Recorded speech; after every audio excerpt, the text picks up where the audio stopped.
Yeah. Welcome to Powerless Penguins United Big Book Study this week. I'm very pleased to introduce Mags D, who's kindly agreed to come and share for us. Mags, sister, over to you. Thank you so much, Julian, and to everybody in the background doing service. My name is Mags and I'm an alcoholic. It's great to see everybody on a Saturday morning, and welcome to the lady who has joined for her first meeting in this fellowship. Anybody is welcome who wishes to stop using any mind-altering substance. So you've landed in a very beautiful place this morning for your first meeting in this fellowship, that's for sure. And yeah, we had a full screen of hands of people over a year. Isn't that amazing? It just gets more and more every week. I could see the smiles on everybody's faces. The room lit up with those hands. So yeah, like Julian said, it does work. But what I say to my sponsees is, if you do the work, it works, and if you don't, it won't. So the reason why all those hands are going up is because everybody's, doing the work, doing what's suggested and following the clear-cut directions. And this week we're starting on page 30. We're on the third full paragraph. We are on the first page of More About Alcoholism. It's chapter 3 in the Big Book of Alcoholics Anonymous. And like I said last week, when my sponsor turned the page and I saw the title More About Alcoholism, I thought, are you having a laugh? Like, seriously, I need to know more about this stuff. And yeah, thankfully this chapter is a very beautiful one. And actually, when we get into the later chapters in working with others, this is the chapter that they refer people to read. So if you meet a newcomer, go to read More About Alcoholism, because there's so in working with others, it talks about directing them to the chapter about alcoholism. So this is what they're referring to. They don't use the actual, go to chapter 3 on page 30 or anything like that. But this is the chapter they're referring me to. Last week we covered the first couple of paragraphs very quickly because I wanted to get into this chapter. But what I'm going to do is just go through the pace of this as it comes, really, because there's so much information in it. So again, I have to remind you every week, we're still talking about the mental obsession in this chapter. The mental obsession we started talking about on 23. It goes right the way up to page 43, which is the end of this chapter. The first two chapters, or the first two paragraphs, they pack a big punch.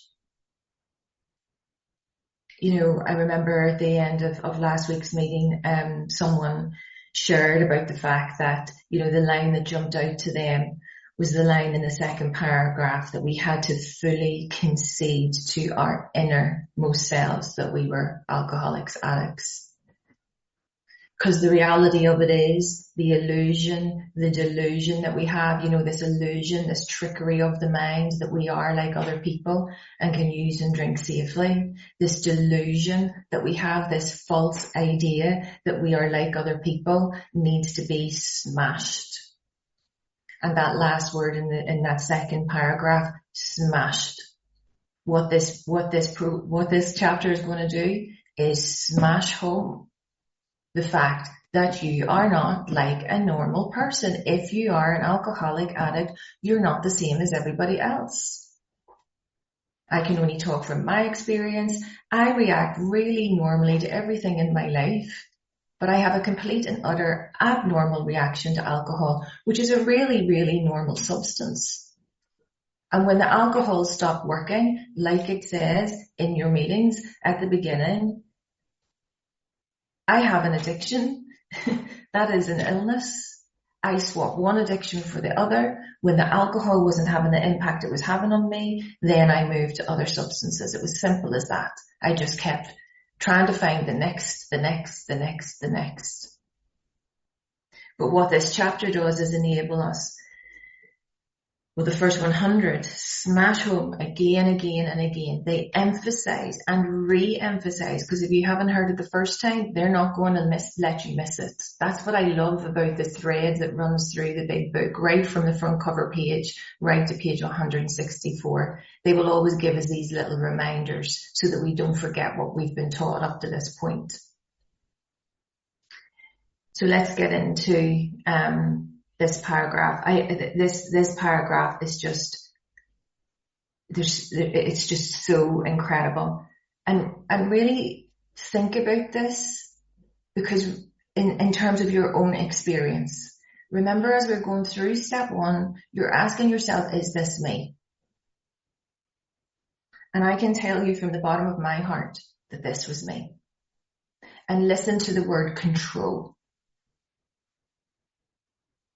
We alcoholics are men and women who have lost the ability to control our drinking, our using. Control means to regulate.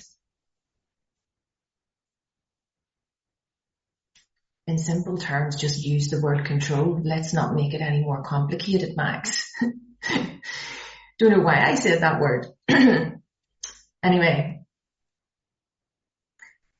we know that no real alcoholic ever, look at that, it's italicized. They're wanting us to remind us that this is important. Anything that is italicized, they really want to emphasize, they really want us to know. We know that no real alcoholic ever recovers control. Real alcoholic, that which is described on page 21, that person who has lost, who at some point in their drinking career has lost all control. So this word control isn't a new thing for us as we've gone through this mental obsession. But no alcoholic ever recovers control. All of us felt at times that we were regaining control. But some intervals, usually brief, were inevitably followed by still less control. 5 times in that paragraph, we've heard the word control. 5 times. And in the top paragraph, we've heard it once. So already on this page, 6 times they're telling us this is about your lack of control. And we also know from the chapter There Is a Solution, you've got no power either. And you've got no choice. And it's all 3. So those intervals were usually brief, were inevitable means almost always, followed by still less control, which led in time to pitiful and incomprehensible demoralization. And I'm going to come back to that in a moment. So we are convinced to a man that alcoholics of our type are in the grip of a progressive illness. That's so important. We have an illness. It is progressive. And I'll come on to that again in another second. But highlight that.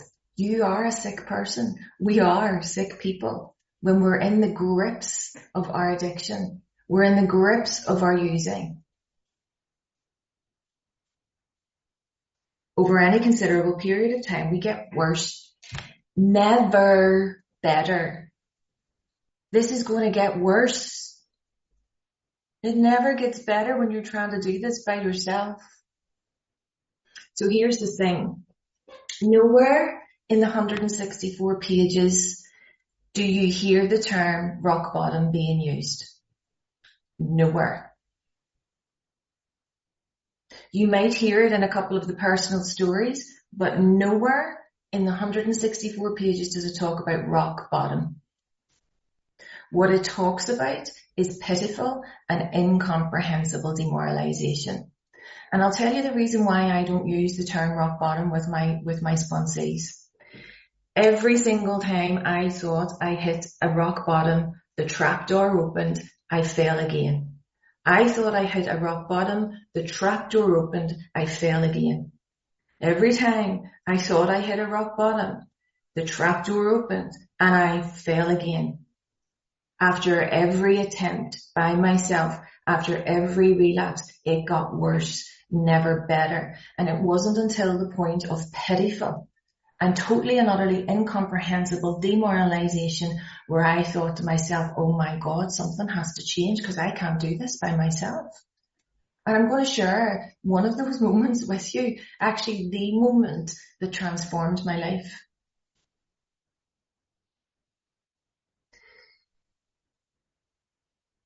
I was found in Belfast city centre by a complete and utter stranger. And I will never recognise that woman again. I won't be able to know who she is. She was a Muslim lady. And when she found me on the street, she called an ambulance. And I remember coming round in the back of that ambulance and looking out, lying on a stretcher and looking out the back of the double doors. And to my left, there was a paramedic. And at the back of the doors was another paramedic and this amazing, beautiful Muslim lady, and all I could see was her eyes. At that moment, genuinely, when I looked into that woman's eyes, I knew that I was at the point of pitiful and incomprehensible demoralization. How could this happen to you, Bags? How could this have happened to you? It was pitiful, the state that I was in. Found on the street. That doesn't happen to me. And it did. Put in the back of an ambulance, not knowing what was going on, coming out of a blackout. Pitiful.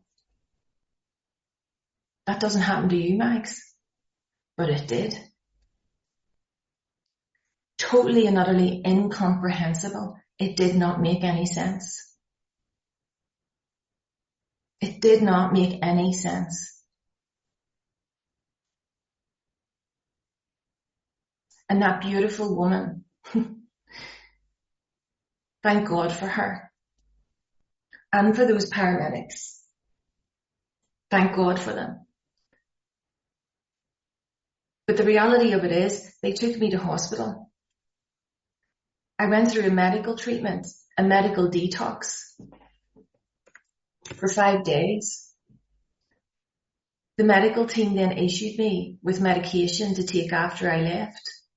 I went to the pharmacy downstairs, got the medication, got in a taxi and went straight to the pub.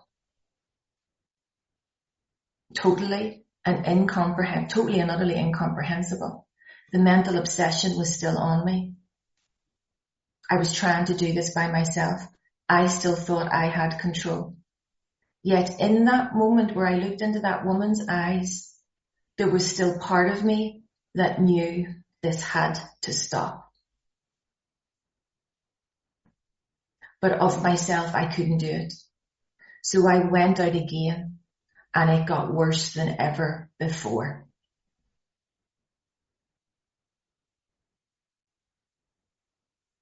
That's the reality of the world that we live in. That's the truth. That's what this chapter is going to tell us. It's bringing to life the reality of this progressive illness. And it's my job as a sponsor to tell people you're hopeless, beyond medical aid. It's my responsibility as a sponsor to tell them the exact nature of the illness, the physical allergy, the mental obsession. It's my responsibility as a sponsor to give the truth about the illness that we suffer from. At this stage, you're hopeless. There is no treatment. There's no doctor. There's no psychologist. There's no addiction services that can help you overcome this to the extent that a 12-step recovery program, a spiritual awakening is the result of the steps. That's the way that we do this. Now, all of those medical people can give us a fair foundation, but that in and of itself is not enough. If you are under the illusion or have the delusion in your mind that just going to meetings is going to fix you, well, that has to be smashed. And they go on to emphasize and re-emphasize, we are like men who have lost their legs. They never grow new ones. Think about that, what that's saying. People read this chapter in the rooms and it's kind of like, wow. They get through the chapter just to get through the chapter. But really tune into these words. We are like men that have lost their legs and never grow new ones. Neither does there appear to be any kind of treatment, no medical treatment, which will make alcoholics of our kind like other men. Our kind, the real alcoholic, that person who has lost all control at some point in their drinking and using career. Get this, and then this is true, Bill, we have tried every imaginable remedy. We've tried everything but this. In some instances, there's been brief recovery. You know yourself, I've got a day here, a day there, I've got a month here, a month there. You might have got a year. We go on to talk about that later on in the chapter. You might have had those momentarily intervals. But remember this, get with the program here. Those brief recovery instances were always followed by a still worse relapse. It gets worse, never better. Physicians who are familiar with alcoholism agree. There is no such thing as making a normal drinker out of an alcoholic. If you think that you're going to start to drink and use normally, that idea is going to be smashed. Science may one day accomplish this, but it hasn't done so yet. Now, this text was written nearly 90 years ago. Science still hasn't accomplished it yet. And there's nothing really on the horizon. There's nothing really on the horizon because they're looking at other things. They're investing their money in other things. You know, medical science will take thousands and thousands of years to alter this one. Yet we have a program that works today. Why do we need to wait on science accomplishing it? You know, every time you're going to go to your doctor, how much are you using? Are you drinking? Oh, a little bit. Well, what's a little bit? We never told them the truth. We never give them a fair chance, as it says in the book. So you can hang around and wait on the doctors and GPs and psychiatrists and all of that giving you a little solution. We have the solution today. For that lady that has just joined this meeting, we have a solution for you today. This group can get you a big book. We can get you a sponsor. You start working these steps like the desperation of a drowning man, and something will change. Something will change. And so they go on. This is an amazing paragraph. I need to stop saying that. I say that to my sponsees all the time. Oh my God, this is an amazing paragraph. And they're like, yeah, you said that about the last one too. The whole thing is just amazing. Or my sponsees laugh about me because they always in their little, well, anyway, they tell me that I heard your voice, Mags, and it was said, oh, I love this chapter. I love this paragraph. God love them if they're hearing my mind or my voice. Most disturbing when I hear my own voice. But there's some of these paragraphs that really, really and truly jump out and can really bring alive, you know, what's going on in our mind and how we react differently to other people. And I think I said last week that within More About Alcoholism, there's 4 stories that we're going to go through. And there's also 3 little points that they talk about that are interesting for us to identify with. And we're going to go into those little pointers and those 4 stories as we move through the next couple of pages. So despite all we can say, many who are real alcoholics are not going to believe that they're in that class. I was in complete and utter denial that I was one of you lot. I couldn't concede to my innermost self that I was an alcoholic. I was going to the rooms and saying, oh yeah, I'm an alcoholic. I was coming into wherever and saying, oh yeah, I'm an alcoholic and, you know, I use other substances. I was saying it out loud to all of you guys because I thought that's what I had to do when I came into the rooms. But I was saying it out loud, but it wasn't resonating with me inside. You know, I was saying to my family, oh, I'm going to a meeting today, thinking that was great. But I wasn't conceding to my innermost self that I was actually going because I had a problem. I was saying to them that I was going to these places, telling you that I was one of you, just to simply satisfy everybody.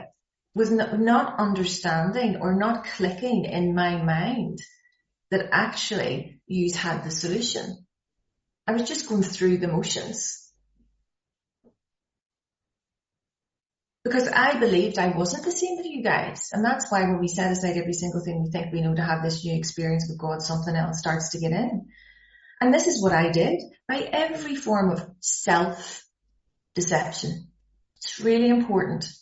Self-deception. All of the things I'm telling myself in my mind and every form of experimentation, they will try to prove themselves exceptions to the rule, therefore non-alcoholic. Trying everything outside of this book to prove to you that I wasn't an alcoholic. I've said this many times before. I came into the rooms to prove to you that I wasn't, not to admit to myself that I was. We've got to switch that thinking. Because if you're coming into the rooms to prove to somebody else or yourself that you're not, switch it up. Where can you identify? Where have I thought like that? Where have I drank like that? Where have I felt like that? Do you think this program can work for you too? And if anyone is showing inability, here's your first little pointer. If anyone in this room is showing the inability to control, regulate, whatever you want to say, his drinking or using, and you can do the right about face and drink like a gentleman, our hats are off to him. Heaven knows we have tried hard enough and long enough to drink like other people. How many times have you gone out just to have one drink? How many times have you just gone out to see your friends and not use and not drink and come home again? How many times have you, whatever that phrase means, gone out to, in my example, I'll always say, I tried to drink like a lady.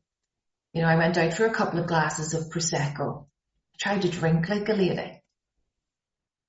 Ladies probably don't drink Prosecco, but whatever they do, that acting really civilized, going to a nicer bar, going to a nicer restaurant, going to a nicer hotel. In the end, my self-deception and my delusion was that I couldn't be one of you guys because I was sitting in one of the best hotels in Belfast city centre with a whole bottle of stuff to myself in an ice bucket, sitting by myself in this beautiful surrounding. So how could I be one of yous? The self-deception and experimentation.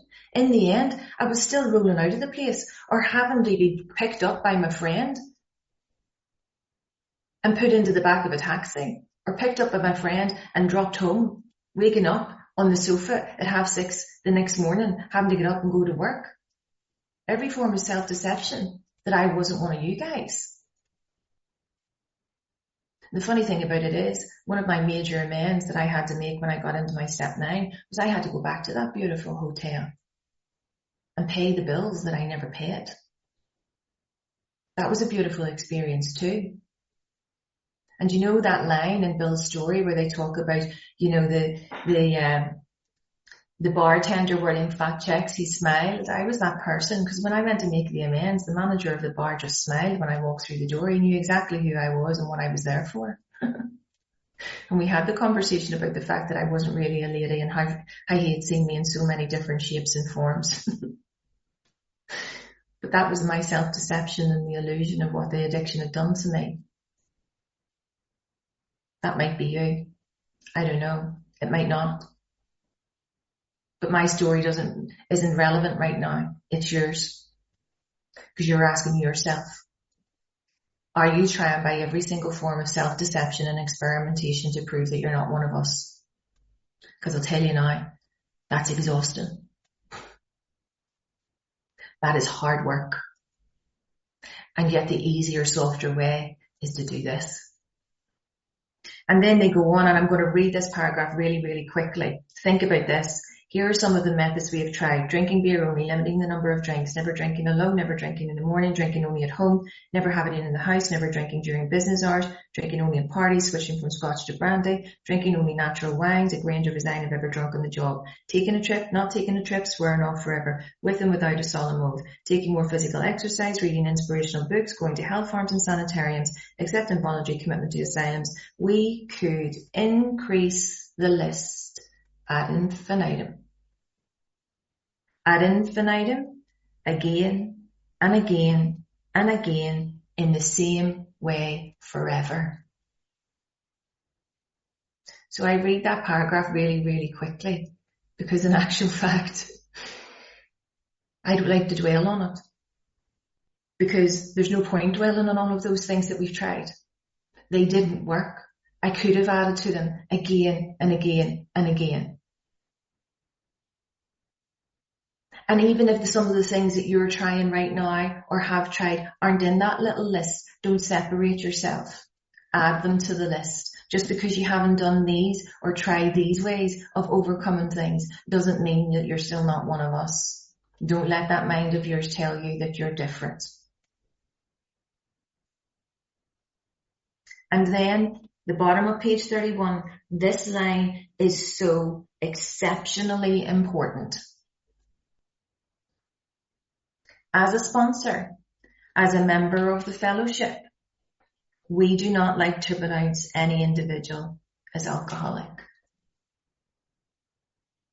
It is not my responsibility to tell you that you are one of us. You have to decipher that by yourself, and that's the next line, but you can quickly diagnose yourself. How do you diagnose yourself? You get a sponsor and you work the steps. You start from the front cover page and you work your way through. It is not up to me to say to my sponsees, I think you're an alcoholic. No. Let's find out if you are. Let's find out if you are. Let me take you through step one. Is this you? Is this you? Is this you? Because by doing that, you can quickly diagnose yourself. It's not my responsibility. Not anybody else's responsibility in this fellowship. It's simply down to the individual.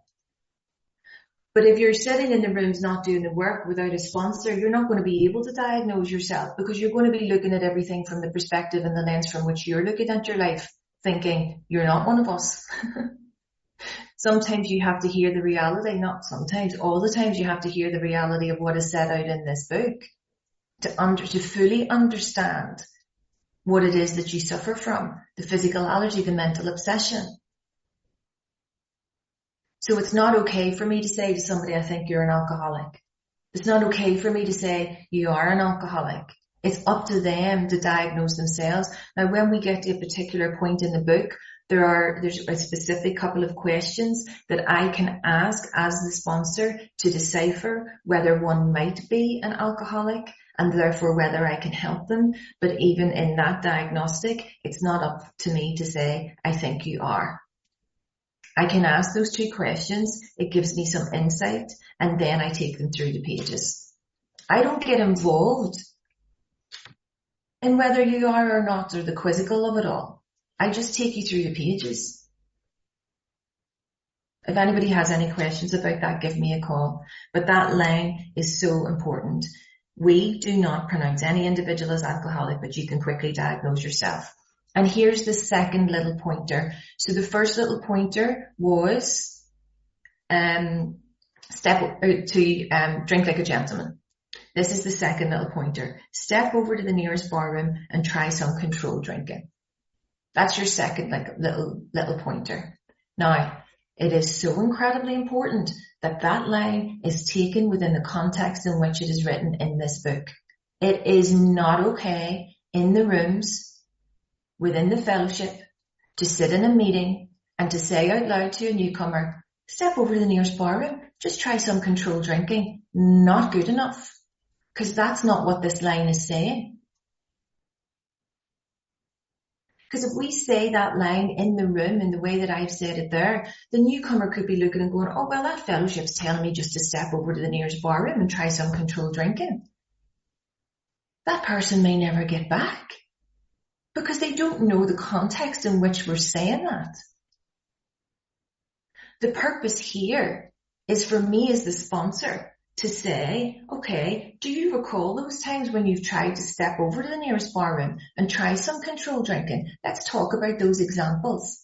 Get them to recall when that has happened to them, for them to say, oh my God, yeah, I have tried to do that. And what happened? It didn't work. Okay, let's keep turning the pages. And I love when this happens. You're going to think I'm a weirdo, but I just love when this part happens. Somebody is sitting in the rooms for, say, a couple of months They do some, they ask me to be their sponsor, and they come in and they're showing up to their sessions with me and they're turning the pages, and they get to about, say they get to about 3, 4, 5 weeks, 6 weeks, 2 months without a drink, without using whatever. And they say, do you know what, Mags? I think I've got what I need. I'm just going to fly solo here. I haven't touched anything for about 8 weeks or so. My boyfriend's come back into my life. We've gone out for a lovely romantic meal. I think we're going to get engaged. The job's great. I haven't been absent from work for a couple of days yet. I'm able to, buy new outfits and all of that. My car's working again. I haven't lost my license, so I'm just going to keep on going. And I just look at them and smile and say, no bother. See you soon. You've got my number. You always know I'm here. And inevitably,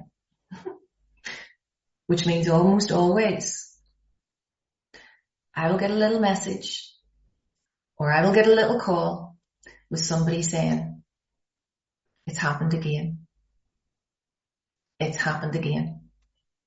And it's worse than ever before. And I don't know what to do about this mental torture. And when I speak to them, I always say it. So you tried it, didn't you? And they'll go, tried what? You've stepped over to the nearest bar room, haven't you? And you've tried some controlled drinking. And they're like, yeah, absolutely. So they've had to go out and try it again to test it. But the reality of it is not okay to say this out of the context of where it is written in this big book. Because in actual fact, by saying it out of context, it is not beneficial for the newcomer. We make our own version of this program of recovery.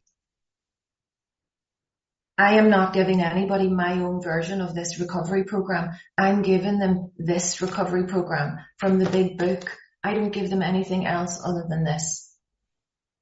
It's my responsibility to pass this message on. So, sponsees of mine, I work with them, take them through the pages, line by line, word for word, so they can pronounce themselves that they are one of us. I don't tell them to go over to the nearest bar room and try some controlled drinking, but if they do, I bring them back to this point in the book to say, there you go, your textbook. So bearing in mind that that has happened to you, let's keep going. Let's get more understanding about what it is that you suffer from. Let's keep on turning the pages. And in turning the pages, we let the book do the work. In letting the book do the work, we take the hand of the individual and place it into the hand of the God of their own understanding. That's all we're here to do. There's nothing to work out here. There's nothing to work out. It's all set out. It's all set out here. There's nothing for you to work out. All you're here to do is ask, is this me? Is this me? Is this me? Because here's the thing. They go on to say, try to drink and stop abruptly. Try it more than once. It will not take long for you to decide if you are honest with yourself about it. Because that's the point. It will not take long for you to decide if you're one of us, if you are honest with yourself about it, to your innermost self. And it may be worth a bad case of the jitters if you get full knowledge of your condition. Yes, it might be. You may not have reached that point of pitiful and incomprehensible demoralization. I don't know. But the whole thing that they're telling us here is the honesty with yourself. And then they go on to this next little pointer. So though there is no way of proving it, because like we've learned previously, we cannot answer the riddle. There's never going to be an answer as to why Chuck drank like he drank and I didn't drink like that. There's never going to be an answer as to why Julian used differently from me, but we're still in the same position right now. We cannot answer that riddle. There's no way of proving it. But they go on to say we believe that early in our drinking careers, most of us could have stopped drinking. But, a big caveat, but the difficulty is that few alcoholics have enough desire to stop while there is yet time. We have to have the desire to stop. And sometimes that comes through desperation, that desire, because everything is falling down around us. And of course, all of us have heard a few instances where people who show definite signs of alcoholism, the definite signs are the physical allergy, the mental obsession. I don't know what everybody else is talking about in the rooms about definite signs of alcoholism if they're not talking about the physical allergy and the mental obsession. What is there else? What else is there to talk about? The isms. What is that? Why doesn't you come up when you understand what an ism is? No, I need to understand what I suffer from. The physical allergy, the mental obsession. So we have heard a few instances where people who show definite signs of alcoholism were able to stop for a long period of time because of an overpowering desire to do so. And here is one of them. We go into this first story. I call it the guy with the carpet slippers. Simply remember it that way. This is your first of 4 stories. As we're going through this story, you're asking, is this me? And there's a couple of key lines within this for you to identify, really pinpoint, have I tried to do this? Now, with all of these 4 stories that we're going to go through over the next couple of weeks, there's a different thing that they're looking at. There's a different thing that they're pointing at here. The guy with the carpet slippers is the person that tried to give it up and do this by themselves. They had a strong desire to stop drinking. Here's their story. So a man of 30 was doing a great deal of spree drinking. He was nervous in the morning after these bouts and quieted himself with more liquor. So there's an important line. He quieted himself in the morning.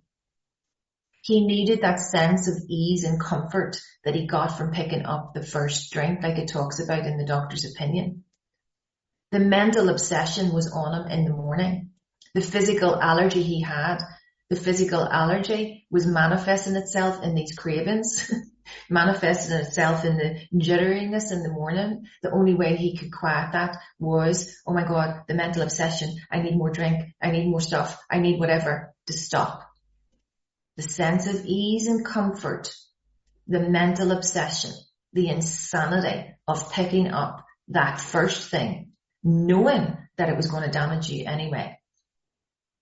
So he was ambitious to succeed in business, but saw that he would get nowhere if he drank at all. Once he started, he had no control. Whatever. He made up his mind. Remember, we're in the mental obsession. This is all about our mind. He made up his mind that until he had been successful in business and had retired, he would not touch another drop. An exceptional man. Doesn't matter what an exceptional man you are, how intelligent you are, how wonderful you are, how much money you have. Doesn't matter.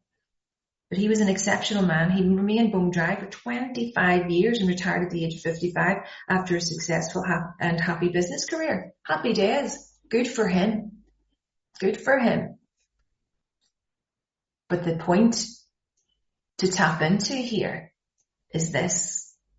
Then he fell victim to a belief which practically every alcoholic has, that his long period of sobriety with no program, with no sponsor, with no spiritual awakening as a result of the steps, pure willpower, doing it by himself, that his long period of sobriety and self-discipline had qualified him to drink as other men. Boom. There you go. Ask yourself, is that you? What happened? Out came his carpet slippers and a bottle. In 2 months, after 25 years of being away with it, in 2 months, remember, previous page, after every relapse, it gets worse, never better. When we start using again, we start where we ended. We don't go back to the start of our drinking career. I stopped drinking and using 5.5 years ago. If I was to pick up today, which is never going to happen, right? But if I was to, I would start where I ended 5 years ago. I don't go backwards. And see, all the while, whilst I've been off it 5 years, I still have the thing going on inside me. I still have the allergy. If I pick up today, I set it off. But it starts from where I ended off. And that's why the short period of time were worse, never better. So all the while, whilst he's been off it for 25 years, it's still progressing. It's dormant there. Then he picks up once, boom, 2 months, a goner. Worse than ever before, over a very short space of time. And some of you guys have probably relapsed before and thought, oh my God, it was worse than ever. Yeah, right. Your textbook. Your textbook. And it's a really good thing that your textbook. So out came his carpet slippers in a bottle. In 2 months, he was in a hospital, puzzled. Couldn't work it out for himself. Because there is no working out for yourself. And humiliated. Oh my God, the guilt, the shame and remorse. So humiliated and mortified. Can't go back into those rooms. Can't speak to my sponsor. Can't do this, can't do that. Get over yourself. He tried to regulate.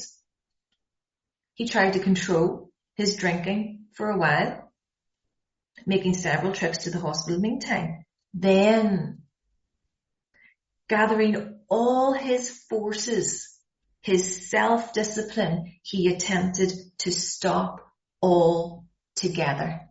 That's really important, to stop all together. By himself, self-discipline, self-knowledge. And what happened? And he found he could not.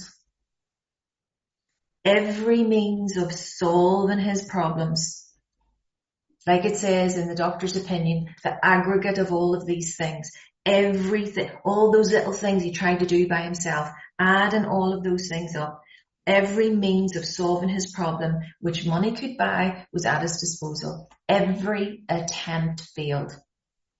And though a robust man at retirement, he went to pieces quickly and was dead within 4 years. So he was off at 25 and within 4 years, a goner. That's the reality of the progressive illness that we suffer from. That's the truth of what happens with us. It gets worse, never better. I'm going to very quickly tell you this story before I finish on this last paragraph. There was a wonderful lady, an older lady who would come to our physical meeting years ago now, this is, and she would tell this amazing story. She would look over the top of her glasses and she'd look at us and she'd say, now children, you may think this Mr. Carpet Slippers man is all made up, but I'm going to tell you my story. And she proceeded to tell her story. She had a profound spiritual experience whilst in rehab when she was 22 years old. She stayed off alcohol for 37 years. She went about her business. And after 37 years got on a flight to go to another part of the world, a 6-hour flight, another part of the world, to see her newborn granddaughter. And on that flight, out of nowhere, she decided to have a gin and tonic after 37 years. And then she decided to have another one. Of course she did, because the physical allergy. She'd picked up the first drink, the insanity. She'd set off the allergy, manifested itself in craving. She had to have more. She had to have more. She was stretchered off that flight. She was put into hospital. She stayed in that hospital for 2 weeks. She didn't get to see the granddaughter. She was brought back to Northern Ireland. She had to live with her friend for 18 months because she couldn't stop. It got worse, never better. And thank God, with the grace of God, her friend took her to a fellowship and she now remains sober because she worked the steps like the desperation of a drowning man. Now that is a true story, and she tells that every time we study this part of the book, because that's what happens. And this little paragraph, love it. Of course I do. Love this part of the book. This case contains a powerful lesson, because it is a powerful lesson. Most of us have believed that if we remain sober for a long stretch by ourselves, without a program, without a sponsor, without going to meetings, without a spiritual awakening as the result of the steps, we could thereafter drink normally. No, you can't. You can't use normally. But here was a man who at 55 years found he was just where he had left off at 30. That's the important thing. You start where you ended. You don't go right back to when you first started. Here's the thing, and I see this all the time. We have seen the truth demonstrated again and again, over and over. You could add to the list, ad infinitum, once an alcoholic, always an alcoholic. We know that we have recovered. We know that we have recovered, as it says on page 20, from that hopeless state of mind and body. But once an alcoholic, always an alcoholic, never let your mind deceive you. Highlight that, asterisk it, underline it, put it up in lights, whatever you need to do to remember the fact, once an addict, always an addict. Commencing to drink after a period of sobriety, we are in a short time as bad as ever. And here's the thing, if you're planning to stop, there must be no reservation.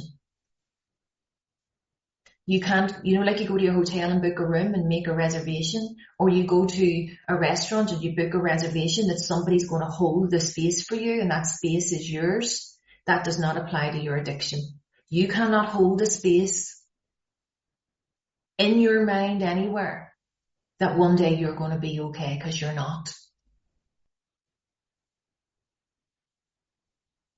There must be no reservation of any kind, nor any lurking notion. I love the word notion. The word notion, Mark's smiling here. Mark's Irish. And in Ireland, the word notion is a funny little thing, isn't it, Mark? It's like, oh, he's got notions about himself. He's got notions. It's a funny thing. It's like, oh my God, she's full of notions. I'm not just talking in the fellowship, but in Ireland it is a word that, oh God, here she goes with her notions. And it's this kind of this impulse or desire, this kind of whimsical thing, Everybody rolls their eyes, oh God, she's got another notion about herself. That I'm going to go off and, marry some big, I don't know, multi-millionaire actor. Oh, here she goes again. But this lurking notion, you can't have this whimsical idea. The notion means something that centers in our mind. This is talking about the mental obsession, this lurking notion that someday we will be immune to alcohol. If it's lurking there, right at the back of your mind, and you're coming to these meetings thinking, do you know what, I'm going to try this out for 6 months or a year. You still have that lurking notion that you can do this by yourself. You've got to set aside every single thing you think you know. Because if you are going to stop all together, you need a program of recovery. You need 12 steps. You need to have a spiritual awakening as a result of those 12 steps. And you will become immune to alcohol. And the immunity continues by working with others. Work and self-sacrifice, intensive work, one alcoholic with another. But we'll talk about that when we get to working with others. But for now, we're just going to sit for the rest of this week and ponder the things that have been across the last 3 pages. Is this you? Smash home the idea that once an alcoholic, once an addict, always an addict. You get worse, never better. I'll leave it at that.